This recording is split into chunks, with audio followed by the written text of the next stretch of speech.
নমস্কাৰ সকলোকে পুৱাৰ প্ৰাতঃ সম্ভাষণ জ্ঞাপন কৰিছোঁ। সকলোৰে দিনটো সুখৰ হওক, মধুময় হওক, ইয়াকে কামনা কৰি আৰম্ভ কৰিবলৈ লৈছোঁ আজিৰ দিনটোৰ তাৎপৰ্য।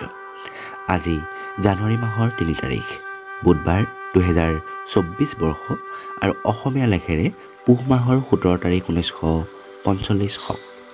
আজিৰ দিনটোৰ বিশেষ তাৎপৰ্য এই যে ১৯৫৮ চনত ছাৰ এডমাণ্ড হিলাৰীৰ এভাৰেষ্টৰ দক্ষিণ মেৰুত পদাৰ্পণ কৰিছিল। এতিয়া আহিছোঁ আজিৰ দিনটোৰ শুভ বাৰ্তালৈ।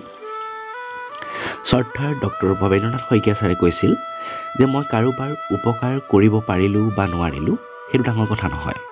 পাৰিলোঁ যদি কৰিলোঁ, নোৱাৰিলোঁ যদি নকৰিলোঁ, কিন্তু জানি শুনি কাৰো অপকাৰ নকৰোঁ।